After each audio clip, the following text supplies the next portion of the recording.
Hello! Bonjour à tous, bienvenue sur cette nouvelle vidéo. Donc on va parler aujourd'hui de la bourse aux livres et de ma dernière commande sur le site. Donc la bourse aux livres, c'est un site où vous pouvez revendre vos livres et acheter des livres à moindre prix. Donc c'est plutôt pas mal pour les fans de livres comme moi. Récemment, je me suis donné un peu un défi avec mon frère, de faire une liste des 100 livres à lire avant de mourir. Donc c'est une liste qui existe, hein. Si vous cherchez en ligne, vous allez en trouver, il y en a plein, il y a plein de genres différents. Mais on s'était dit, nous comme on adore les livres, on adore lire, il y a plein de livres qu'on a déjà lus, des classiques qu'on a dû lire au cours de nos années scolaires. Et on s'est dit, bah pourquoi pas faire notre propre liste de lecture. Voilà, donc si vous voulez me suivre sur Babelio, je vous mettrai mon compte ici et puis mon compte en description. Donc aujourd'hui je vous fais ma petite revue pour les livres que j'ai achetés sur la bourse aux livres. Ils ne sont pas chers du tout. J'en ai acheté je crois 7 ou 8 pour 20 € avec la livraison gratuite. Et en plus vous avez un système de fidélité sur la bourse aux livres où vous gagnez des points etc.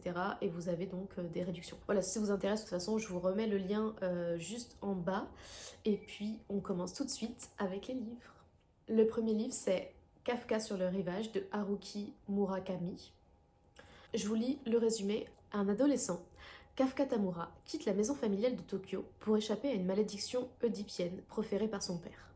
De l'autre côté de l'archipel, Nakata, un vieil homme amnésique, décide lui aussi de prendre la route. Leurs deux destinées s'entremêlent pour devenir le miroir l'une de l'autre. Tandis que, sur le chemin, la réalité bruisse d'un murmure envoûtant. Voilà. Ça, c'était un des livres qui faisait partie de la liste des 100 livres avant de mourir. Lire avant de mourir, pardon. Mon frère, qui est libraire et fan de livres aussi, mais fan en tout genre, vraiment, il lit un peu de tout. Il m'a dit, alors moi j'adore les livres sur les ambiances japonaises et par exemple Mémoire d'une geisha, c'est un de mes livres préférés. Il m'a dit que celui-là, franchement, c'est un livre qui pourrait vraiment me plaire pour son ambiance, pour l'histoire qu'il raconte. Donc je lirai, je vous mettrai un peu mes retours et je pense que je ferai une vidéo de façon retour de lecture. Et comme vous voyez, pour l'état, ça c'est un livre état, bon état je crois. Voilà. Donc franchement il est parfait quoi. Enfin, aucune tache, aucune page cornée, etc. Moi j'ai pas de mal à acheter des livres en état correct. Vous verrez, il y en a qui sont un peu plus abîmés. Pour moi, tant qu'il y a toutes les pages et que je peux lire le livre, il n'y a aucun souci. Le second, c'est L'amour au temps du choléra de Gabriel Garcia Marquez, qui est pareil, un livre. Il y a une petite histoire sur ce livre. Donc mon frère qui travaille en librairie sur Paris, une cliente qui arrive un jour et qui lui dit oh là là, je sais pas si vous connaissez ce livre, mais ce livre il a changé ma vie. Et il m'a dit bah absolument à lire. Et puis on est d'origine espagnole et portugaise. Et donc on voulait se rapprocher aussi un peu de nos origines en lisant un peu plus des auteurs de nos pays. Donc voilà, je vous lis le résumé. À la fin du 19e siècle, dans une petite ville des Caraïbes, un jeune télégraphiste pauvre et une ravissante écolière jurent de se marier et de vivre un amour éternel. Durant 3 ans, ils ne vivent que l'un pour l'autre. Mais Fermina épouse Juvenal Urbino, un jeune et brillant médecin.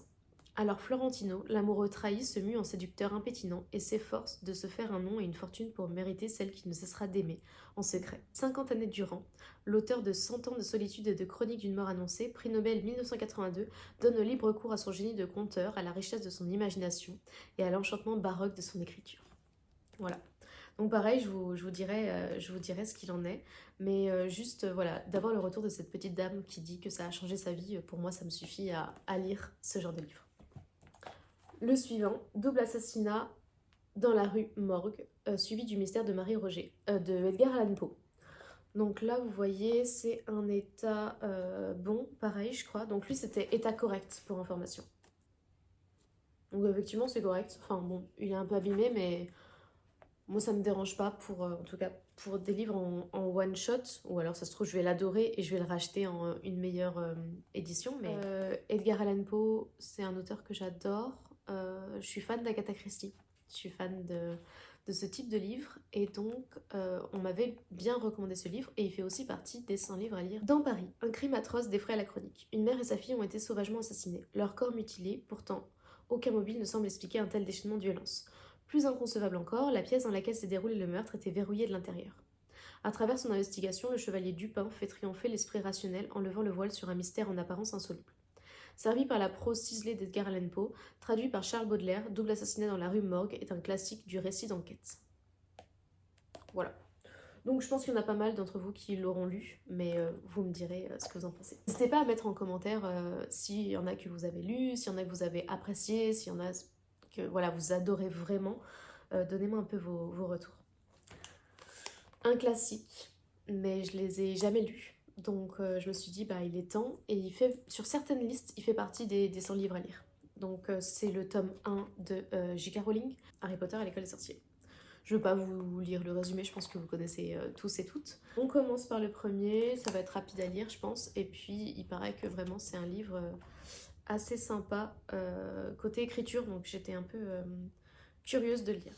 Next one, Le Pavillon d'or de Yukio Mishima, qui est comme Kafka sur Rivage. Alors l'histoire est un peu plus... je ne sais pas si c'est la même époque, mais c'est un peu plus hot, on va dire, dans le style d'écriture. Je vous laisserai lire le résumé. De toute façon, je vous mets tous les liens des livres en description. S'ils existent encore sur la bourse aux livres, je vous mettrai les liens. Sinon, je vous mets les liens d'autres sites officiels. Ensuite, Beloved de Toni Morrison. Pareil, je crois que celui-là est à correct, parce qu'il y avait un peu de ça, mais bon, il est franchement parfait, en parfait état pour moi. Inspiré d'un fait divers survenu en 1856, Beloved exhume l'horreur et la folie d'un passé douloureux. Ancienne esclave, Seth a tué l'enfant qu'elle chérissait au nom de l'amour et de la liberté, pour qu'elle échappe à un destin de servitude. Quelques années plus tard, le fantôme de Beloved, la petite fille disparue, revient douloureusement hanter sa mère coupable. Il n'y a pas longtemps, et je pense que je vous ferai une vidéo sur les livres que j'ai lus depuis le début 2025. J'ai lu donc Tituba sorcière, qui est un livre incroyable. Franchement, il m'a vraiment touchée. C'est une histoire vraie, donc je vous en parlerai dans une prochaine vidéo. Mais donc c'est pendant l'esclavage. Et ce livre-là est pendant la même période. Et j'ai beaucoup aimé cette période, le fait de pouvoir découvrir un peu plus, apprendre un peu des grands personnages aussi qui ont marqué l'histoire. Entre fantômes, esclavagisme d'une mère et sa fille, on me l'a beaucoup recommandé. Il était aussi sur une des listes des 100 livres à lire, donc je vous dirai ce que j'en pense. Et le dernier, qu'on n'arrête pas de me dire de le lire, c'est Millennium, tome 1. Donc c'est Les hommes qui n'aimaient pas les femmes de Stieg Larsson.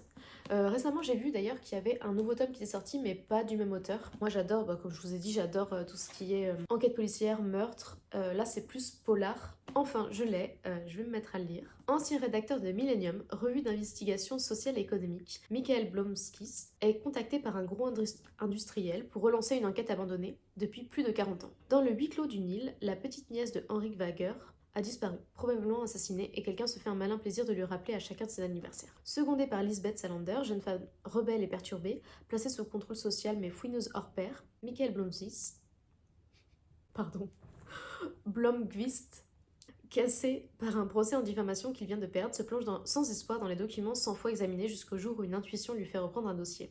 Régulièrement bousculé par de nouvelles informations suivant les méandres des haines familiales et des scandales financiers, lancé bientôt dans un monde de tueurs psychopathes, le journaliste tenace et l'écorché vive vont résoudre l'affaire des fleurs séchées et découvrir ce qu'il faudrait peut-être taire. Eh bien écoutez, ça semble pas mal du tout.